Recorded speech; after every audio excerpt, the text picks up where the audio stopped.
Another 40,000 units will be completed in 2025, further helping middle-class families who are paying EMIs on loans taken for apartments while also paying rent for their current dwellings. Building on this success, Swami Fund 2 will be established as a blended finance facility with contribution from the government, banks and private investors. This fund of 15,000 crore rupees will aim for expeditious completion of another 1 lakh units.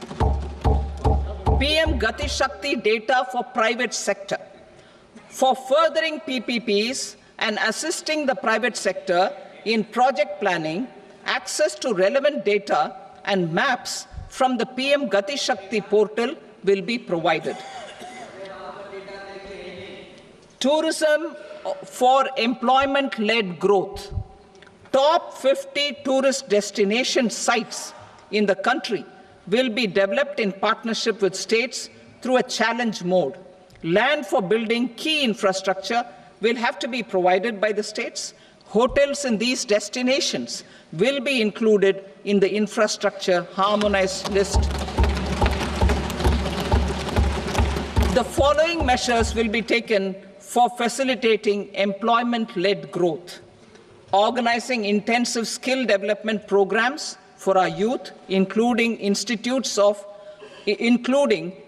institutes of hospitality management, providing mudra loans for homestays, improving ease of travel and connectivity to tourist destinations, providing performance-linked incentives to states for effective destination management, including tourist amenities, cleanliness, and marketing efforts, and introducing streamlined e-visa facilities along with visa fee waivers for certain tourist groups.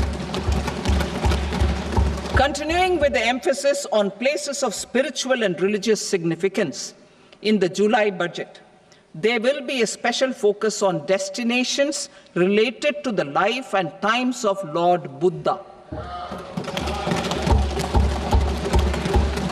Medical tourism and heal in India. Medical tourism and heal in India will be promoted in partnership with the private sector, along with capacity building and easier visa norms. Investing in innovation. To implement private sector-driven research, development, and innovation initiatives announced in the July budget, I am now allocating 20,000 crore rupees for this purpose. A deep tech fund of funds will also be explored to catalyze the next generation startups as a part of this initiative. In the next 5 years, under the PM Research Fellowship Scheme, we will provide 10,000 fellowships for technological research in IITs and IISc with enhanced financial support. The second gene bank with 10 lakh germ plasm lines will be set up for future food and nutritional security. This will provide conservation support to both public and private sectors for genetic resources. We will start a national geospatial mission to develop foundational geospatial infrastructure and data. Using PM Gati Shakti, this mission will facilitate modernization of land records, urban planning, and design of infrastructure projects. A Gyan Bharatam mission for survey, documentation, and conservation of our manuscript heritage with academic institutions, museums, libraries, and private collectors will be undertaken to cover more than 1 crore manuscripts. We will set up a national digital repository of Indian knowledge systems for knowledge sharing. Now I move to exports as the fourth engine. We will set up an export promotion mission with sectoral and ministerial targets driven jointly by the Ministries of Commerce, MSME, and Finance.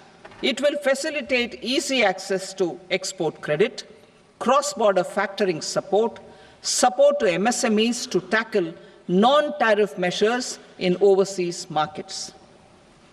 A digital public infrastructure, Bharat Trade Net, for international trade will be set up as a unified platform for trade documentation and financing solutions.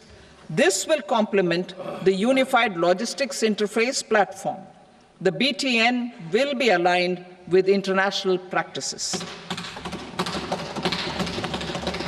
Support will be provided to develop domestic manufacturing capacities for our economy's integration with global supply chains.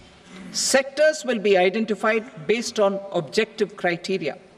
Facilitation groups with participation of senior officers and industry representatives will be formed for select products and supply chains. Through this, there are huge opportunities related to Industry 4.0, which needs high skills and talent. Our youth have both.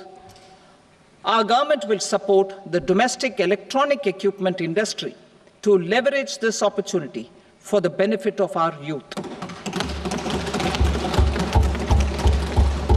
A national framework will be formulated as guidance to states for promoting global capability centers in emerging Tier 2 cities. This will suggest measures for enhancing availability of talent and infrastructure, building bylaw reforms, and mechanisms for collaboration with industry. Our government will facilitate upgradation of infrastructure and warehousing for air cargo, including high-value perishable horticultural produce. Cargo screening and customs protocol will be streamlined and made user-friendly. Reforms as the fuel. Over the past 10 years, our government has implemented several reforms for convenience of taxpayers, such as faceless assessment, 2, taxpayer charter, 3, faster returns, 4, almost 99% returns being on self-assessment, and 5, Vivad Se Vishwas scheme. ಹೆಚ್ಚಿನ ವಿಡಿಯೋಗಳಿಗೆ ಪ್ರತಿಧ್ವನಿ YouTube channel subscribe ಮಾಡಿ, bell icon click ಮಾಡಿ.